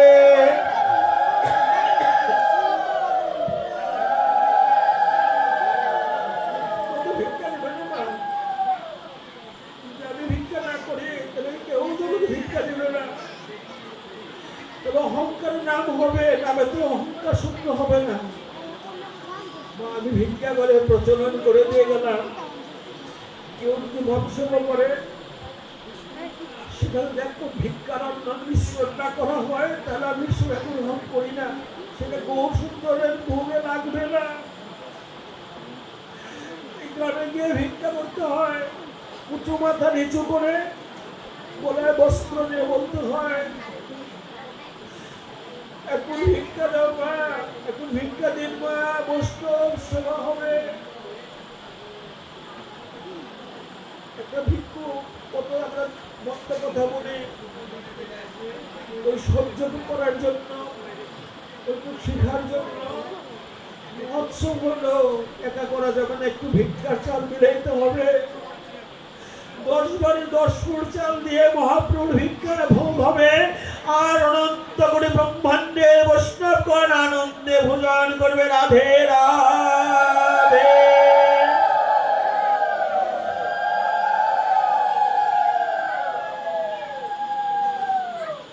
বৈষ্ণব সেবা সাধু সেবা এমনি এমনি হয় না, বৈষ্ণবের কৃপা লাগে, সাধুর কৃপা লাগে, সাধু সবাই হতে পারে না। তার চিত্ত শুদ্ধ হয়েছে। গতকাল রজনীতে তিনি এখানে পরম ভাগবত দ্বাদশ ভাগবতে যিনি ভাগবত পাঠ করেন, তিনি একজন পরম ভাগবত মহাভাগবত, তার মুখস্থিত সেই শ্রীমুখে এই অমৃতময় ভাগবতের কথা শ্রবণ করেছেন। তিনি হয়তো অনেক ভালো বলেছেন, তার জন্য আপনারা সবাই কল্যাণ কামনা করবেন, আশীর্বাদ করবেন, প্রভুর কাছে প্রার্থনা করবেন, তিনি যেন এই ভাগবতীয় দীপশিখা ঘরে ঘরে জাগ্রত করতে জ্বালাতে পারে। প্রত্যেকের হৃদয় মন্দিরে যেন ভগবানের ভক্তির বীজ যেন জাগ্রত হয়, অঙ্কুরিত হয়, আর সে আলোকে যেন মানুষ সৎ পথে পথ পরিচালিত করে। প্রেম সে বড় রাধে রাধে। আগামীকাল এখানে নামযজ্ঞ হবে। এই অরুণের উচিত হবে ধুতি পরে স্নান করে তার ধামা নিয়ে 2, 5, 7, 9 বারে ভিক্ষা করতে হবে। মা ভিক্ষা নাও, বৈষ্ণব সেবা হবে। এটা অরুণের কীর্তন না, এটা সার্বজনীন। এই কীর্তন সমগ্র দেশবাসীর, বিশ্বের সকল জীবের কল্যাণের জন্য। এটা ব্যক্তিগত না। তাহলে অহংকার হবে আমি 10 লাখ টাকা খরচ করেছি, 5 লাখ টাকা খরচ করেছি, এক মসজিদ টন্ডন দিল, কারো সেখানে অংশ থাকলো। যদি কোনো মহতের এতে পরে কোনো সাধুর উদরে যদি সেই কর্মটুকু যায়, আপনার সত্য কোন উদ্ধার হয়ে গেল, আর কোনো বাধা থাকলো না। উচিত হবে কালকে ভিক্ষে করার জন্য, বাবরকে ভিক্ষে করতে হবে সকালবেলা, বৈষ্ণব সর্জনা। কাল পরশু যেদিনই করবে একদিন করতে হবে ভিক্ষা থাকে। নিয়ম হলো কালকেই করা। পূজা মাথায় করে নিয়ে আসতে হবে, ওই প্রসাদটা মাথায় করে নিয়ে আসতে হবে, মাথায় করে যাইতে হবে, খালি পায়ে যেতে হবে, জুতা বাইতে যাওয়া যাবে না। বিনয়ের সাথে চাইতে হবে আমাকে এখন ভিক্ষা দেন, বৈষ্ণব সেবা হবে, মহাপ্রভু ভোগ হবে। এই দৈন্যতা যদি থাকে তাহলে তার ভোগ প্রভু গ্রহণ করবেন, আর এই দৈন্যতা যদি না থাকে তাহলে তার ভোগ প্রভু গ্রহণ করবেন না। 1.5 ঘন্টা হয়ে গেছে।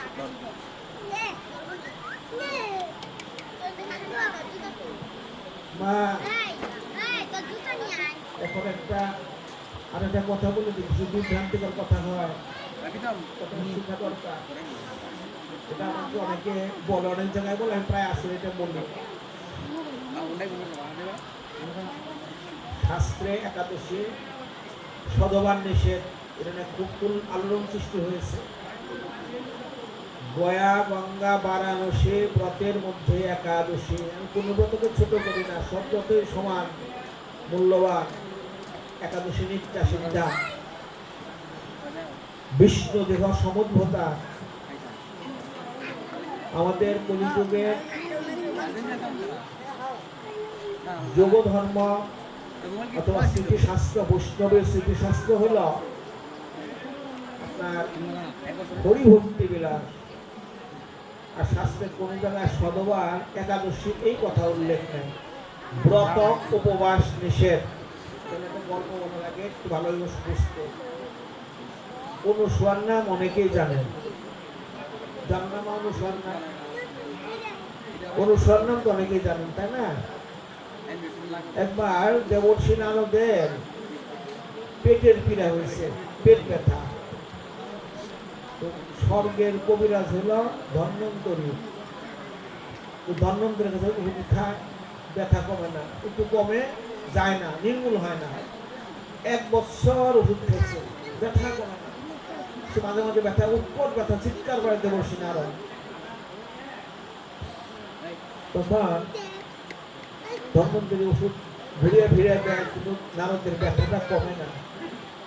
1 বছর ওষুধ খাওয়ার পরে ধন্বন্তরী দেখলো আমার ভান্ডে আর কোনো বিদ্যা, আমার ওষুধ নাই। 3টা পাথর দিয়ে বলল, দেবর্ষী হাতে নাও, যদি কোনো সত্যি এই পাথরকে ডাল বানিয়ে তোমাকে খাওয়াইতে পারে তাহলে তোমার এই পেট ব্যথা যাবে, এই ব্যথা নিরাময় হবে। আর যদি এই ব্যথা ডাল বানিয়ে খাওয়াইতে না পারে তাহলে তোমার ব্যথা কোনোদিন যাবে না। আমার এই ভাঙলে আর কোনো ওষুধ নাই, তোমার এই রিগের কোনো বিধান আমার কাছে নাই। এই 3টে ডাল পাথর দিলাম, ডাল বানিয়ে খাওয়াইতে হবে। হাতে চিন্তা করলেন, নরলোক তো সত্যি বলতে কেউই নেই, সব লোক কলহ প্রিয়া, ঝগড়াঝাটি করে, তাদের চরিত্র ঠিক নাই, তারা অসুখ মিথ্যা, হিংসা ইত্যাদি ইত্যাদি করে, লোভ লালস আছে। নরলোকে যাওয়া যাবে না, একমাত্র দেবলোকে এটা পারবে। দেবীদের কাছে গেলে দেবীরা তারা দেখে ছেলে হেসে বলে উঠছে পাথর আবার ডাল হয় নাকি যা কি এর ছবি? উনি তারাই দিলেন কিন্তু নারদ তো নাচর বাজা নারদ আস্তে আস্তে আস্তে আস্তে চিন্তা করলেন কোথায় যায় নিশ্চয় মনিয়োগ গৃহে যায়